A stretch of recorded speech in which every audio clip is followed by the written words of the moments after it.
Welcome friends, स्वागत है आप सभी का मेरे यूट्यूब चैनल अचीव गोल में। और आज हम बात करेंगे क्लास 8 के जो सेकेंड टर्म का एग्ज़ाम होने वाला है उस सेट के जो सभी लघु उत्तरीय प्रश्न हैं उस सभी को हम इस वीडियो में जानेंगे एक एक करके। तो बिना किसी देरी के हम वीडियो की ओर चलते हैं। हमारा सबसे पहला प्रश्न है, पुर्तगाली भारत में सबसे पहले कहाँ पहुँचे? इसका सही उत्तर होगा पुर्तगाली सबसे पहले कालीकट पहुँचे थे। तो कालीकट कहाँ है? कालीकट का जो बंदरगाह है वो कहाँ पे है? केरला में है। और ये हम बता दें कि जो पुर्तगाली सबसे पहले केरला आए तो कब आए थे? 1498 में आए थे। इसी के साथ हमारा अगला प्रश्न है, टाटा स्टील की स्थापना कहाँ हुई? इसका सही उत्तर हो जाएगा जमशेदपुर में। और इसकी स्थापना किसने की थी? जमशेदजी टाटा ने की थी। इसकी स्थापना जमशेदजी टाटा ने कब की थी? 1907 ईस्वी में की थी। जमशेदजी टाटा के द्वारा जमशेदपुर में की गई थी टाटा स्टील की स्थापना। हमारा अगला प्रश्न है, सूरत बंदरगाह भारत के किस तट पर स्थित है? तो बहुत इजी प्रश्न है ये। सूरत बंदरगाह कहाँ है? पश्चिमी तट पर है ये। सूरत बंदरगाह किस राज्य में स्थित है? तो सूरत बंदरगाह ये तो हर कोई जानता है कि सूरत बंदरगाह कौन से स्टेट में है? गुजरात स्टेट में है। तो इसी के साथ हमारा अगला प्रश्न है, 18वीं शताब्दी में भारत की बुनाई का केंद्र कहाँ थे? तो जो बुनाई होती थी 18वीं शताब्दी में उसका केंद्र कहाँ था? बंगाल में था। बंगाल राज्य में वहाँ उनका केंद्र था। हमारा अगला प्रश्न है, भारत में पहली सूती कपड़ा मिल 1854 में किस जगह स्थापित हुई? तो जो सूती कपड़ा मिल था 1854 में वो बम्बई में स्थापित हुई। किसके द्वारा? कवासजी नानाभाई डावर के द्वारा। हमारा अगला प्रश्न है, स्पिनिंग जेनी क्या है? तो स्पिनिंग जेनी क्या है? कपड़ा कताई करने की एक मशीन है जिसकी खोज कहाँ किसने की थी और कब की थी? 1764 ईस्वी में जेम्स हरग्रीव्ज ने की थी। इसी के साथ हमारा अगला प्रश्न है, मलमल क्या है? मलमल क्या है? बारीकी सूती वस्त्र है, सूती कपड़ा है जिसे हम क्या बोलते हैं? मलमल बोलते हैं, जो कि काफ़ी सॉफ्ट रहता है, बहुत ही ज़्यादा महंगा आता है वो। हमारा अगला प्रश्न है, कैलिको अधिनियम किससे संबंधित था? तो कैलिको अधिनियम किससे संबंधित था? सूती कपड़े छींट से। 1720 में ना ब्रिटिश सरकार ने इंग्लैंड में क्या कर दिया, वहाँ पे कपड़े मुद्रित करने पर वहाँ क्या बैन लगा दिया गया और इस अधिनियम को कैलिको अधिनियम के रूप में जाना जाने लगा। इसी के साथ हमारा अगला प्रश्न है, किसे सिपाही विद्रोह भी कहा जाता है? तो सिपाही विद्रोह 1857 की क्रांति को सिपाही विद्रोह के नाम से भी जाना जाता है। हमारा अगला प्रश्न है, 1857 ईस्वी की क्रांति को खालिस्तान विद्रोह भी कहा जाता है। तो बहुत ही सिंपल सा सवाल है जो हम पहले इसके पिछले में पढ़ चुके हैं कि 1857 की क्रांति को सिपाही विद्रोह भी कहते हैं। तो हमारा सही आंसर क्या हो जाएगा? सिपाही विद्रोह भी कहा जाता है। अगला प्रश्न है हमारा, 1857 ईस्वी के विद्रोह के समय भारत के गवर्नर जनरल कौन थे? तो जिस समय हमारा विद्रोह 1857 की क्रांति हुई उस वक्त के भारत के गवर्नर जनरल कौन थे? लॉर्ड कैनिंग थे। कौन थे? Lord Canning. विलय या हड़प नीति किसके द्वारा अपनाई गई? तो विलय और हड़प नीति थी क्या? ये ऐसी नीति थी, अंग्रेजों ने एक ऐसी नीति अपनाई थी हड़पने के लिए किसी भी राज्य को। अगर उस राज्य में उस राज्य का कोई वंशज नहीं है तो वह राज्य अंग्रेजों के अधीन हो जाएगा। तो वो नीति किसने अपनाई थी? लॉर्ड डलहौजी ने।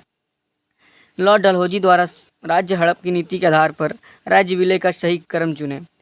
मीन्स इसी जो पिछला प्रश्न था हमारा, जो जिसे लॉर्ड डलहौजी ने जिस अपनी हड़प के अपने नीति से जिस राज्य को हड़पा वो उसका सही क्रम चुनना है। तो सबसे पहला हमारा कौन था? सतारा, संबलपुर, नागपुर और अवध। सतारा, इसके साथ हम बता दें कि सतारा को कब अंग्रेजों ने अपने अधीन ले लिया था? 1848 में ले लिया था। संबलपुर को 1849 में ले लिया था और नागपुर को 1854 में हड़प लिया और जो कि अवध था 1856 में। किसने? लॉर्ड डलहौजी ने अपनी नीति के द्वारा उन राज्यों को क्या कर लिया? हड़प लिया। हमारा अगला प्रश्न है, 1857 के विद्रोह का तत्कालिक कारण क्या था? वह 1857 की क्रांति जो क्या कारण से वह क्रांति की शुरुआत हुई? तो सबसे मेन रीज़न क्या था? चर्बी वाले कारतूस। मीन्स जहाँ वर्कर काम करते थे, वहाँ जो सैनिक काम करते थे, भारतीय सैनिक जहाँ काम करते थे वहाँ पे गाय की चर्बियों से क्या कारतूस बनाया जाता था। इसीलिए वहाँ किसने? मंगल पांडे ने एक आंदोलन छेड़ दिया जो कि उसी को हम आज पढ़ते हैं किसके नाम से? सिपाही विद्रोह के नाम से, 1857 की क्रांति के नाम से पढ़ते हैं। कंपनी, इसी के साथ हमारा अगला प्रश्न है, कंपनी सरकार ने 1856 ईस्वी में किस राइफल के प्रयोग की अनुमति दी थी? जो सरकार की कंपनी थी, जो सरकार के गवर्नर थे, उन्होंने किस गन की अनुमति दी? किस राइफल की अनुमति दी? तो वो थी एनफील्ड गन। आप याद रखिएगा, एनफील्ड गन। अगला प्रश्न है हमारा, 1857 के विद्रोह की शुरुआत कहाँ से हुई थी? तो आपको बता दें कि जो इसका था बैरकपुर से, किसने किया था? मंगल पांडे ने किया था। बैरकपुर कहाँ है? बंगाल में। तो बंगाल के बैरकपुर से इसका विद्रोह हुआ था शुरुआत। बैरकपुर में किस भारतीय सैनिकों ने विद्रोह शुरू किया? आपको पहले ही मैंने दो बार बता दिया कि बैरकपुर में किस भारतीय सैनिक ने इसका आंदोलन की शुरुआत की थी? मंगल पांडे ने। मंगल पांडे ने इसकी शुरुआत की। इसी के साथ हमारा अगला प्रश्न है, भारतीय सैनिक कहाँ जाना धर्म के विरुद्ध समझते थे? मीन्स भारत के जो सैनिक थे वो कहाँ पे किधर जाने से वो क्या समझते थे कि धर्म के विरुद्ध है? तो वो थे समुद्र पार। मीन्स वो समुद्र के पार नहीं जाना चाहते थे, वो सोचते थे कि ये धर्म के विरुद्ध है। हमारा अगला प्रश्न है, नीलांबर पीताम्बर कहाँ के दो महान स्वतंत्रता सेनानी थे? तो नीलांबर पीताम्बर के बारे में हम पढ़ चुके हैं। हमारे झारखंड के वो बहुत बड़े स्वतंत्रता सेनानी हुए, जो कि झारखंड के पलामू से वो बिलोंग करते थे और ये बहुत बड़े स्वतंत्रता सेनानी हुए। अगला प्रश्न है हमारा, तात्या टोपे किनके सेनापति थे? बहुत ही ईजी क्वेश्चन है ये आप सबों के लिए कि तात्या टोपे किनके सैनिक थे? नाना साहेब के। हमारा अगला प्रश्न है, लक्ष्मीबाई कहाँ की रानी थी? तो हम सब जानते हैं कि लक्ष्मीबाई झांसी की रानी थी, हम सब बोलते भी हैं कि झांसी की रानी। तो रानी लक्ष्मीबाई कहाँ की रानी थी? झांसी की रानी थी। अगला प्रश्न है हमारा, 1857 ईस्वी की क्रांति में झांसी के सैनिकों का नेतृत्व किसने किया था? जब झांसी के महाराज गंगाधर राव की मृत्यु हो गई तो वहाँ के कौन रानी बनी? झांसी रानी लक्ष्मीबाई वहाँ की महारानी बनी। और जब उनका नेतृत्व 1857 की क्रांति में किसने की थी? रानी लक्ष्मीबाई ने ही वहाँ की नेतृत्व किया। हमारा अगला प्रश्न है, मराठा पेशवा बाजीराव द्वितीय के दत्तक पुत्र कौन थे? तो मराठा पेशवा के बाजीराव द्वितीय दत्तक मीन्स क्या होता है? दत्तक मीन्स होता है गोद में लिया हुआ, गोद लिया हुआ पुत्र। तो नाना साहेब उसके क्या थे? दत्तक पुत्र थे। मीन्स बाजीराव ने नाना साहेब को क्या किया था? गोद लिया था। तो हमारा अगला प्रश्न है, बाबू कुंवर सिंह किस राज्य से संबंधित थे? हमें यहाँ पूछ रहा है कि बाबू कुंवर सिंह कहाँ से थे, किस राज्य से वो थे? तो बिहार से थे। और बिहार के कौन से ज़िले से? भोजपुर ज़िले से। गांव भी पूछे तो आप गांव भी याद रखिएगा, जगदीशपुर।